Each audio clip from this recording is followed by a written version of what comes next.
আল্লাহ হাবিব সাল্লাল্লাহু আলাইহি ওয়াসাল্লাম হাতিমে কাবার মধ্যে বসে রয়েছেন। এমন তো অবস্থায় দেখে একজন হিন্দু যুবক এবং তার স্ত্রী সহ ওই কাবা শরীফের নিকট আসছে। আল্লাহ হাবিব সাল্লাল্লাহু আলাইহি ওয়াসাল্লাম হাতিমে কাবার মধ্যে বসে রয়েছেন, বসে বসে ইবাদত বন্দি করতেছেন। এমন তো অবস্থায় দেখে একজন হিন্দু যুবক তার স্ত্রীকে সহ নিয়ে আসছে। আসার পর তারা আল্লাহর কাছে একবার মোনাজাত করে বলে, ওগো রব্বুল আলামিন, আমাদের জীবনটা তুমি সুখী করে দাও, আমাদের দাম্পত্য জীবনটা তুমি সুখীময় করে দাও। আবার লাত উজ্জামানাকে বলে, ও লাত উজ্জামানা, তোমাদের কাছেও চাই আমাদের জীবনটা সুখী করে দাও, আমাদের ছেলে সন্তান যেন নেককার হয়। এরকমভাবে যখন দোয়া করতেছে, আল্লাহর হাবিব সাল্লাল্লাহু আলাইহি ওয়াসাল্লাম যখন দেখতেছে এই একজন যুবক আরেকজন যুবতী এসে এইভাবে দোয়া করতেছে, তারা দোয়া করার পর যখন চলে যাইতেছে, আল্লাহর হাবিব সাল্লাল্লাহু আলাইহি ওয়াসাল্লাম ওই যুবককে ডাক দিলেন, হে ছেলে, এদিকে আসো। যখন আসলো ছেলেটা, তখন আল্লাহ রাসূল বললেন, তোমার নাম কি? তখন বলল, আমার নাম জুলাইবিব। আল্লাহ হাবিব বললেন, জুলাইবিব রে, লাত উজ্জামানার কাছে যদি আজীবন তুমি চাও, তোমার কোনো উপকার করতে পারবে না, তোমার কোনো উপকার করতে পারবে না। এক আল্লাহর কাছে চাও, আমার আল্লাহ তোমাকে দুনিয়াতেও শান্তি দিবে এবং পরকালেও তোমাকে জান্নাত দিয়ে দিবে। সুবহানাল্লাহ। আমার আল্লাহ তোমাকে দুনিয়াতেও শান্তি দিবে, পরকালেও জান্নাত দিবে, পরকালেও তুমি জান্নাত পাইবা। তুমি এক আল্লাহর প্রতি বিশ্বাস রাখো, আল্লাহর প্রতি ঈমান আনো, আমি মুহাম্মদকে তুমি নবী বলে মানো। এই কথা যখন বলে জুলাইবিবকে যখন আল্লাহর হাবিব বুঝাইতেছেন, জুলাইবিবের বুঝ যখন এসে গেছে, এরপর বলতেছেন, ইয়া রাসূলুল্লাহ, তাহলে আমার কি করতে হবে? আল্লাহর হাবিব সাল্লাল্লাহু আলাইহি ওয়াসাল্লাম বললেন, জুলাইবিব, কিছু করতে হবে না, তুমি কালেমা পড়ো, মুসলমান হয়ে যাও। আল্লাহ পাক রব্বুল আলামিন তোমাকে দুনিয়াতেও শান্তি দিবে এবং পরকালেও তোমাকে জান্নাত দিয়ে দিবে। এই কথা যখন বললেন, জুলাইবিব সাথে সাথে আল্লাহর হাবিবের হাত ধরে কালেমা পড়ে মুসলমান হয়ে যায়। সুবহানাল্লাহ। যেই মাত্র কালেমা পড়ে মুসলমান হয়ে যায়, তার স্ত্রী যখন পাশে থেকে যখন দেখতেছে আমার স্বামী মুসলমান হয়ে গেল, আমার স্বামী মুসলমান হয়ে গেল, এই অবস্থা দেখে তার স্ত্রী বাপের বাড়ি চলে যায়। আল্লাহর হাবিব জুলাইবিবকে বলেন, জুলাইবিব, তুমি তো এখন মুসলমান হয়ে গিয়েছ, কিন্তু তোমার স্ত্রী তো মুসলমান হয় নাই, সুতরাং তোমাদের বিবাহ ভাঙ্গা। আর জুলাইবিব বলেন, ইয়া রাসূলুল্লাহ, তাহলে কি রকম হবে এখন? আল্লাহ হাবিব বললেন, যদি কালে তোমার স্ত্রী কালেমা গ্রহণ করে, তাহলে তোমাদের বিবাহ বন্ধন ঠিক থাকবে, আর যদি কালে তোমার স্ত্রী কালেমা না পড়ে, তাহলে তোমার বিবাহ এটা ভাঙ্গা, তোমার বিবাহ বাতিল। জুলাইবিব বললেন, ইয়া রাসূলুল্লাহ, ইয়া হাবিবাল্লাহ, আপনি আমার জন্য দোয়া করেন, আমি যেন আমার স্ত্রীকে বুঝাইতে পারি আর সে যেন মুসলমান হয়ে যায়। এই কথা যখন বললেন, তখন বললেন, ঠিক আছে, যাও জুলাইবিব, তোমার স্ত্রীকে তুমি বুঝাও, তোমার স্ত্রী যেন মুসলমান হয়ে যায়, তাহলে তোমাদের বিবাহ বন্ধন ঠিক থাকবে। জুলাইবিব তার স্ত্রীর কাছে আসলেন, আসার পর বলতেছেন, ও আমার আদরের স্ত্রী, তুমি দরজা খোলো, আমি তোমার স্বামী এসেছি। এই কথা যখন বললেন, তার স্ত্রী ঘর থেকে আওয়াজ দিতেছে, তুমি কে?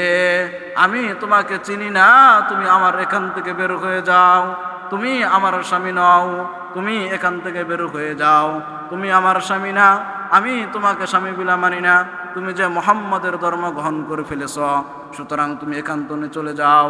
এই কথা যখন বললেন, জুলাইবিব এই কথা শোনার পর তখন তার শ্বশুর শাশুড়িকে বলতেছে, ও আমার শ্বশুর শাশুড়িরা, আপনারা একটু আমার স্ত্রীকে বুঝান, আমার স্ত্রী যেন মুসলমান হয়ে যায়, আর সে যদি মুসলমান হয় তাহলে আমাদের বিবাহ বন্ধন ঠিক থাকবে, আর যদি গেলে মুসলমান না হয় তাহলে তো আমাদের বিবাহ বাতিল, সুতরাং আপনারা একটু বুঝান।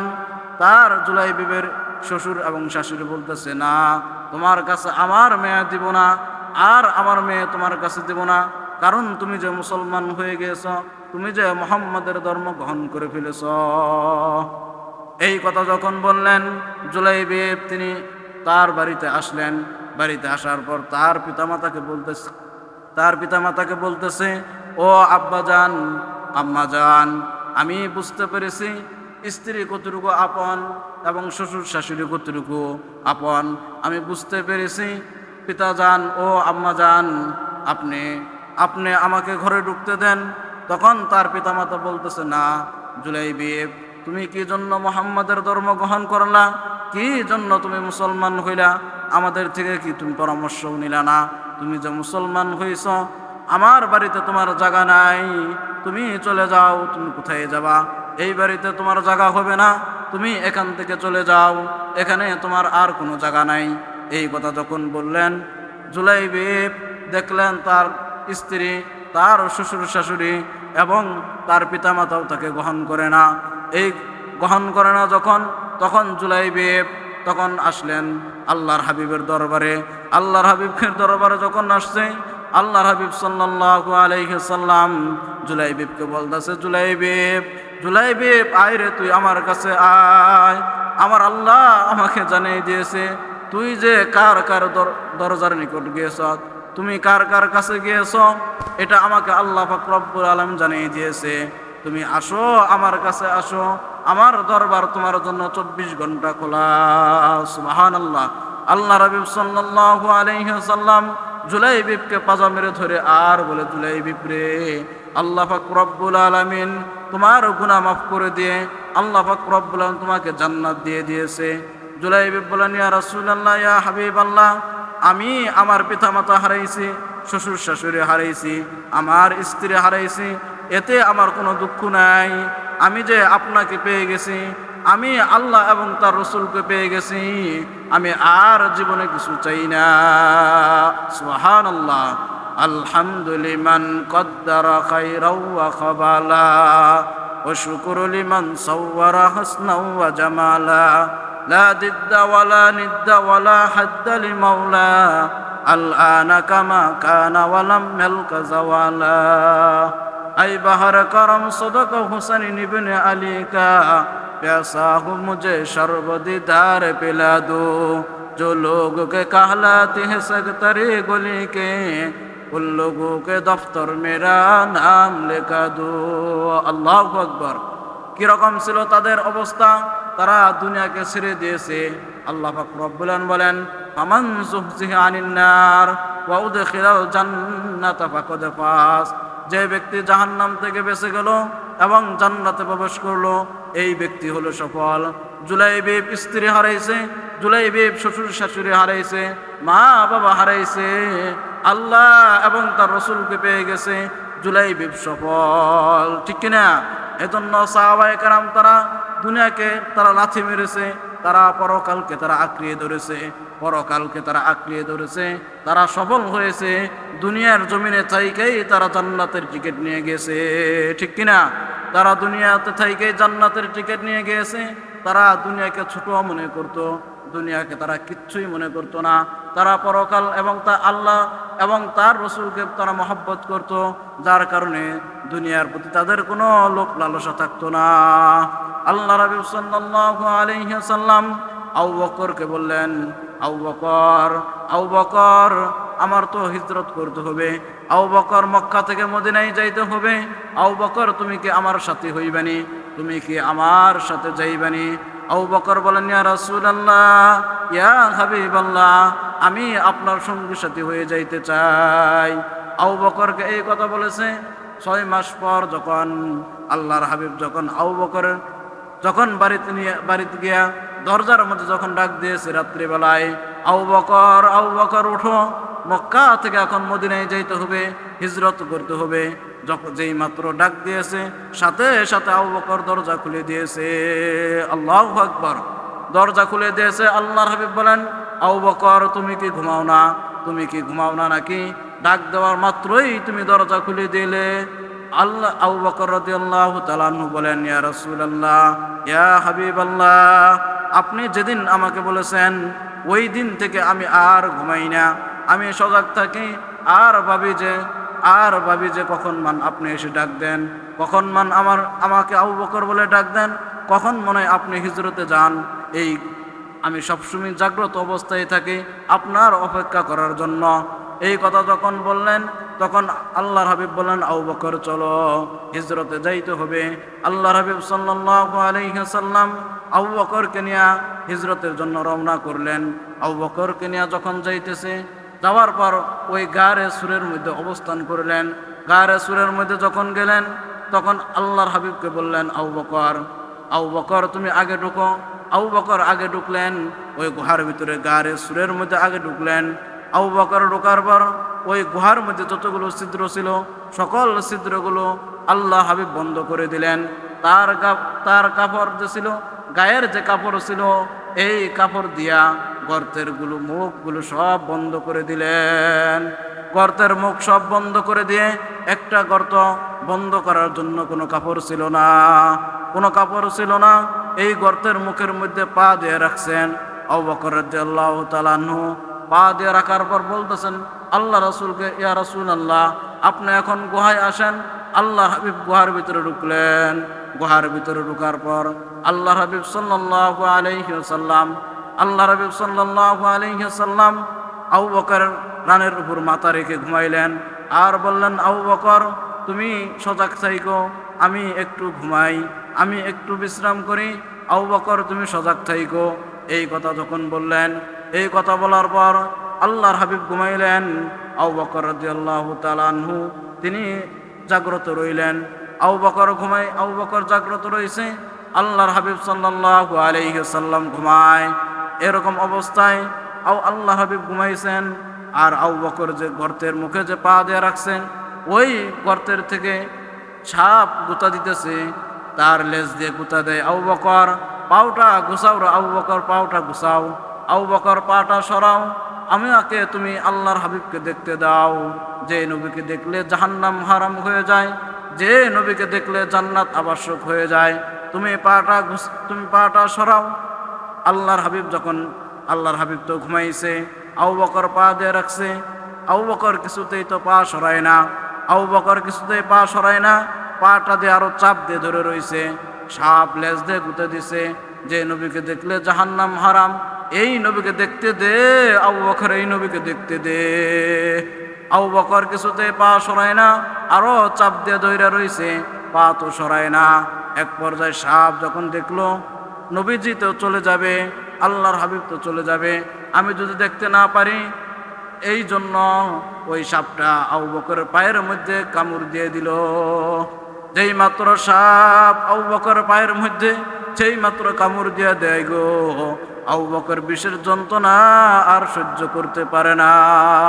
বিষের যন্ত্রণা আবু বকর সহ্য করতে পারে না। আবু বকর কান্দে আর চোখের পানি ফেলে, কিন্তু আবু বকর চোখের পানি পড়তে দেয় না। কান্দে আর চোখের পানি ফেলে, আবু বকর চোখের পানি শুধু মুছে, কিন্তু পানি তো পড়তে দেয় না। কারণ আল্লাহর হাবিবের ঘুম যদি ভেঙে যায়, তাহলে তো আল্লাহর হাবিবের ঘুম যদি ভেঙে যায়, সেই জন্য আবু বকর কান্দে আর চোখের পানি মুছে, কিন্তু আবু বকর চোখের পানি পানিতে পড়তে দেয় না। এক পর্যায়ে আবু বকরের চোখের পানি যখন আল্লাহর হাবিবের গাল মুবারক যখন পড়ে যায়, আল্লাহর হাবিব চেয়ে দেখে আবু বকর কান্না করতেছে। কি গো আবু বকর, কি জন্য তুমি কান্দো?